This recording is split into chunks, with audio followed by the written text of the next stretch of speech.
Herzlich willkommen, mein Name ist Marc Gebauer und ich bin hier mit dem Memo und dem Marcel. Und heute haben wir ein altbekanntes Format und zwar Preise raten. Wir haben diverse Artikel hier mit dabei und die Jungs können gleich mal erraten, was das Ganze denn so im Einzelnen kostet. Wir wechseln zwischen Parfum und Uhren und als allererstes Modell, ein altbekanntes Thema, die sogenannten Iced-Out-Uhren. Und wir haben hier ein ganz, ganz besonderes Setting, das unterscheidet sich von den normalen Datejust-Modellen. Und zwar nennt man das hier Flower Setting, das heißt in jedem Zwischenraum von jedem Stein ist ein anderer Stein gesetzt worden. Und das ist jetzt die Royal Oak. Das Modell kennst du ja schon. Wir haben auch hier ein Baguette-Ziffernblatt. Die Uhr kommt im vollen Set. Es ist übrigens ein eingestelltes Modell.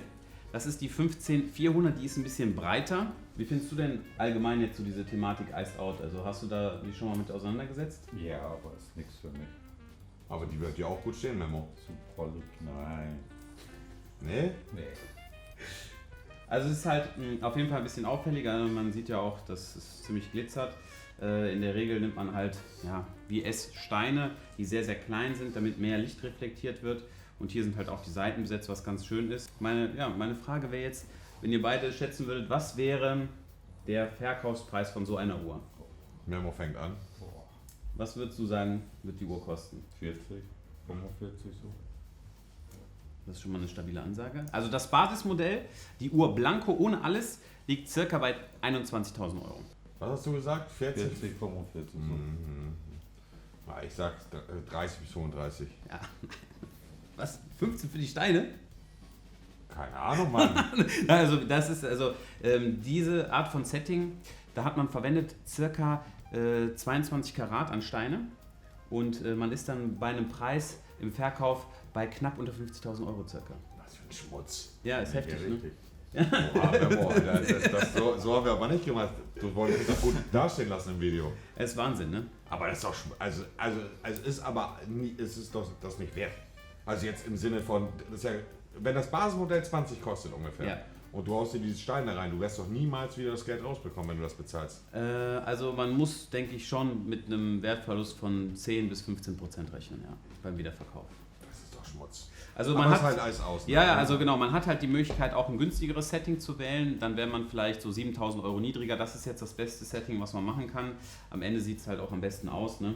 Und das ist auf jeden Fall eine Sache, die nach wie vor in ist. Aber du wirst halt nie die einzelnen Steine wieder runternehmen können und verkaufen können. Die sind auch als Einzelnes nichts wert. Genau, das ist, also ich habe das noch nie verstanden mit Iced Out. Ja. Habe ich noch nie verstanden. Aber gut, Geschmackssache. Genau, wir machen jetzt weiter mit einem Parfum. Und zwar, das ist der kommerziellste Duft, den ich heute mit dabei habe. Das heißt, der eröffnet sich den meisten Leuten. Und ich lese mal die Duftbeschreibung vor und gebe euch was zum Testen. So, das Ganze heißt Hayat von Chemi. Das ist ein Parfumhaus, was sehr viel arabisch inspirierte Düfte hat. Ist auch übrigens sehr, sehr schwer. Die Granate. Ja, also ist wirklich sehr, sehr hochwertig gemacht.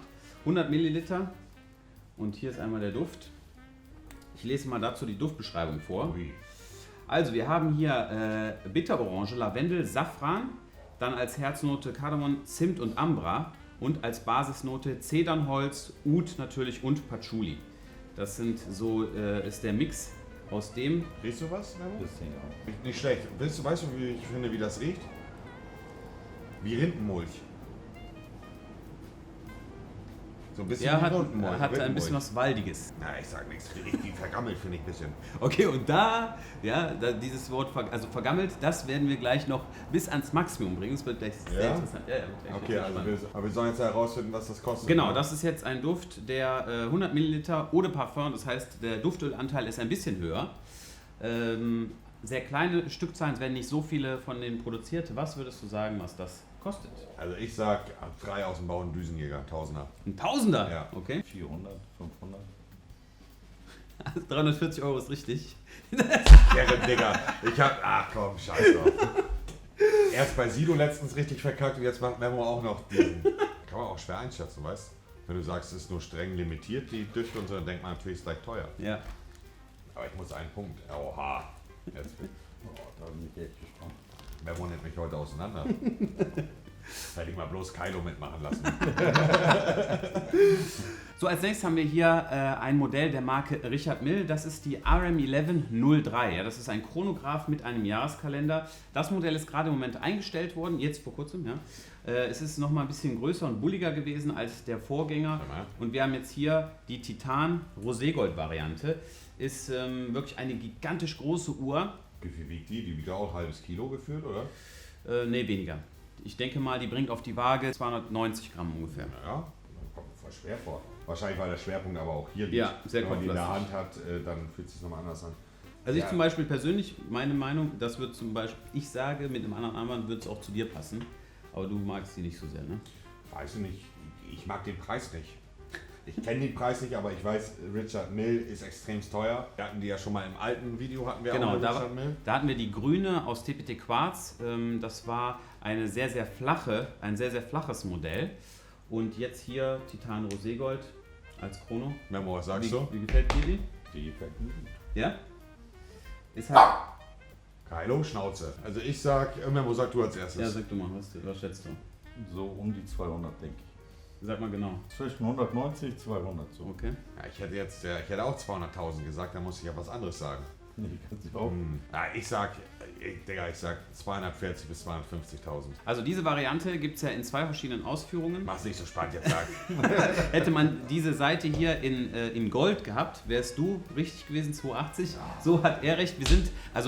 Die Uhr liegt im Verkauf bei 220.000 Euro. Richard Mille ist eigentlich dafür bekannt, dass der Marketing halt sehr ausgeklügelt ist. Die verkaufen nur an ausgewähltes Publikum. Alle Königsfamilien haben diese Uhr am Handgelenk und die Stückzahlen sind sehr, sehr gering. Die machen nur 3.500 Uhren für die gesamte Kollektion pro Jahr und dadurch ist der Preis so. Als nächstes haben wir ein Parfum, was relativ kontrovers ist, und zwar der Marke Xerchow, More Than Words. Der Titel ist eigentlich sehr, sehr schön, fühlt sich auch wertig an. Ich lese Sieht mal. auch schön aus. Sieht schön aus. Ich lese mal die Duftbeschreibung vor.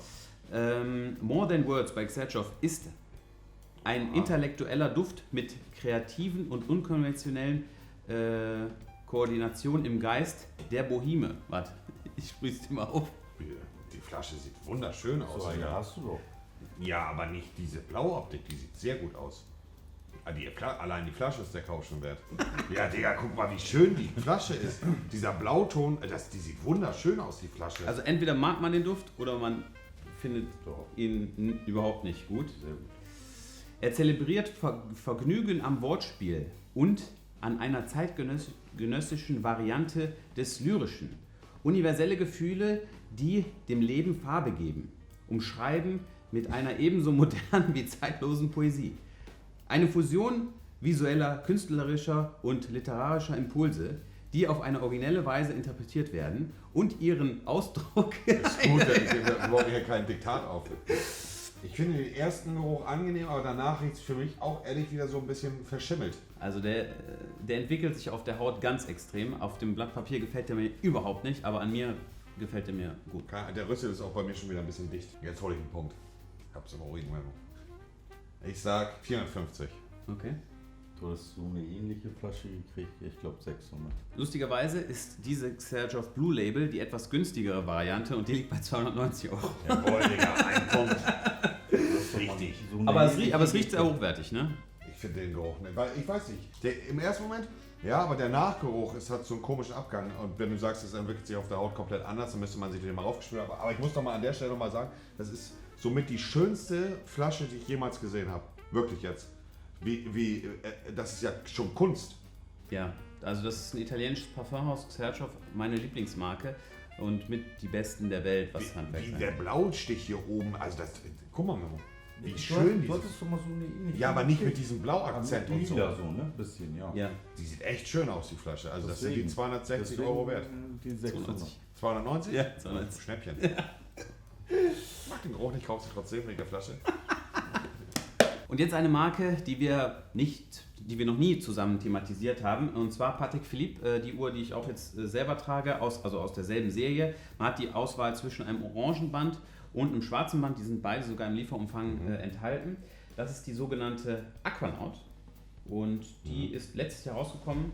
Sehr viele Fußballtrainer mögen die Uhr, ist ein sehr sportliches Modell, das halt ja, sehr, sehr beliebt ist aktuell. Ne? Ganz kurz, können wir schon mal, die hat damals, glaube ich, auch um die 40 gekostet, ne? Oder? Nein, also die kostet Liste Und noch 17.900. Okay, und wie viel würde sie jetzt im Verkauf kosten? 33.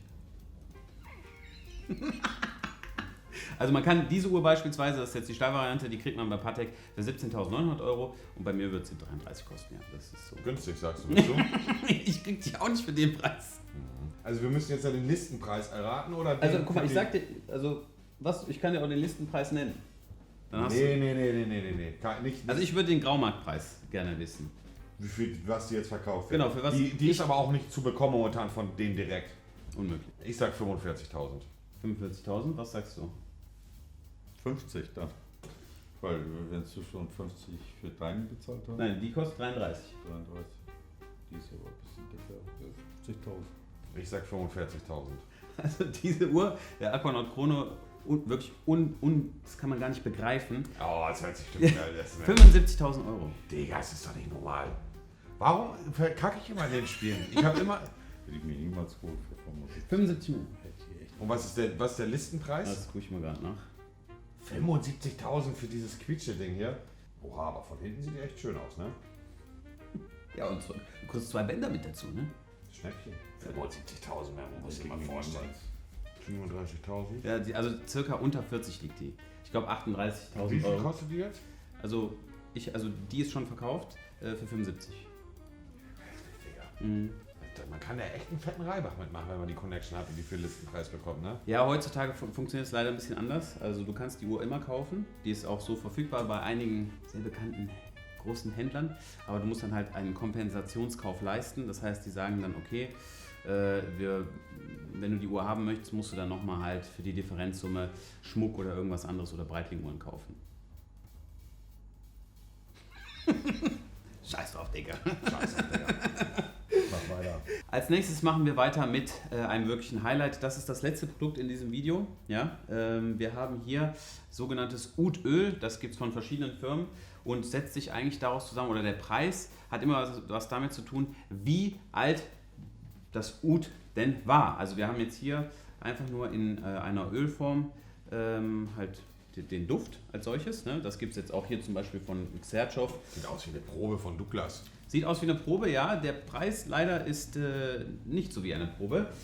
Und wir haben jetzt hier sehr, sehr altes Oud Wie alt? aus Indien. Das ist über 10 Jahre alt. Also der Baum war ein älterer Baum, der wurde dann gefällt und dann hat man halt gesehen, okay, der ist von diesem Pilz befallen, und dann macht man daraus halt Oud.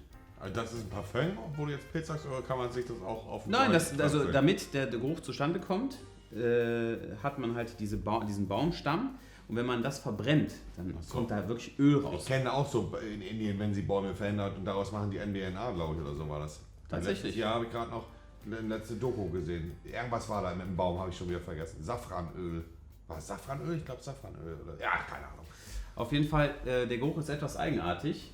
Wirst du mit Sicherheit so noch nicht gerochen haben? Nee. Da bin ich jetzt gespannt. Riecht. Digga. Das wird dir noch zu Parfüm hingemacht haben. Nee, das ist der Duft. Das ist der Duft. Boah. Also das ist wirklich die oberste Liga. Also man trägt es auch eigentlich nur so auf. Das heißt, man nimmt es so und dann verreibt man es ein bisschen. Was ich vorhin gesagt habe. Hm? Na, wir riechen jetzt bei dir? Ja, das muss ja erstmal ein bisschen sich entwickeln. Jetzt gerade ist das ein bisschen... Das riecht. Ja, also sag mir nicht zu, der Geruch. Würdest du das privat tragen? Ja, das ist mein privates. Ja. Ernsthaft? Das ist mein privates. Ja. Alles Das ist... riecht nach Gülle. Also es ist ein sehr animalischer Geruch, würde ich mal sagen.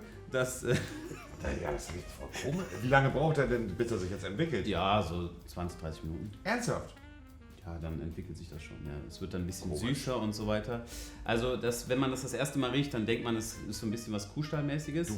Das riecht, also Memo, du hast ja ein bisschen mit Nasen-OP noch, aber Ja. riechst du das? Ich habe das gerochen. Das riecht jetzt auch gerade aber wirklich ein bisschen nach Gülle, oder? Komischer Geruch, ja. Ich sag 150 €. 150 €? Okay. Du hast dich gerade verunsichert mit der Aussage. 60 € oder so. 60 € Ja. sagst du? Nein, wir sind hier bei 900 €. Ist ja ein Punkt für mich dann. Ja. Perfekt. Nein, also sowas hier liegt zwischen 900 Euro und ich sag mal, wenn man ein bisschen mehr Geld ausgibt, es geht auch hoch bis 2000 Euro. Und, und das gibt es halt in verschiedenen Varianten. Zum Beispiel Gesellschaft hat sowas auch in etwas abgeschwächteren Formen. Und das hier zum Beispiel.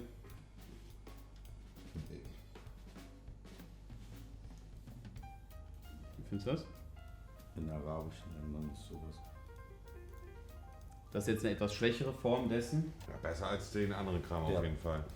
Ja, vielleicht habe ich eine andere Vorstellung, wie. Also Es ist halt sehr komplex. ich habe so viele Düfte bei mir, aber sowas habe ich noch nie geraucht. Das riecht für mich auch nicht. Also wenn du mir diesen Geruch in die Nase halten würdest und sagen würdest, was ist das für ein Geruch? Und ich wüsste, also ich würde niemals drauf kommen, dass das ein Parfum ist. Ja, das ist halt sehr fernab von dem Kommerziellen. Ne? Wie sprichst du das eigentlich aus? Die Leute haten mich da immer für. Das ist sehr sympathisch, was du auch. Wie würdest du da, Parfum. Parfum? Ist doch in Parfum, Ordnung. also ich würde am Ende halt das Wort abschneiden. So. Wie sagt Memo? Parfum? Parfum. Und ihr Jungs, Kameramänner, wie sagt ihr? Parfum? Wie? Parfum?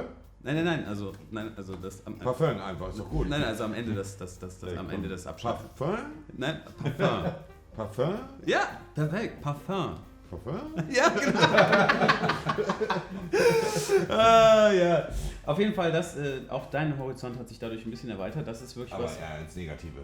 Das wäre jetzt nichts für dich. Ich will mich jetzt nicht, also ich kann das hier, Real Talk, 900 Euro, Digga, das kann auch nicht, Warsteiner, das kostet 900 Euro. Ich habe schon Verhältnis zu Geld manchmal bei Sachen verloren, Klamotten, aber das ist ja, Zweimal benutzt, fertig. Nein, da hat man schon. Das sieht aus wie eine Samenprobe für 900 Euro. Ja, ist auf jeden Fall was ganz Besonderes. Ich bedanke mich bei euch beiden. Ich hatte eine Menge Spaß hier. Ich kann mir auch nicht vorstellen, dass du das privat, Doch, ich liebe das, wirklich. lass mich doch mal riechen. Ja, also ich Guck kann mal, dir nichts abgewinnen. das hier zum Beispiel mische ich dann zusammen. So ein Mischer bist du. Ja, genau, Mhm. das mit dem. Ja, jedem das Das seine. gibt eine gute Base. Ich habe noch nicht, wenn er sich in 20 Minuten noch entwickelt, aber du musst ja auch verstehen, das riecht jetzt gerade nicht so, dass ich mir denke, oha. Weißt du, wie ich meine? Ja, okay. Mir hat es auf jeden Fall eine Menge Spaß gemacht. Schaut auch bei den Jungs vorbei, ich verlinke alles unten in der Textbeschreibung und dann würde ich sagen, wir sehen uns bald wieder. Ja, Bis hat bald. Spaß gemacht. Kuss, Kuss. Ciao. Ciao.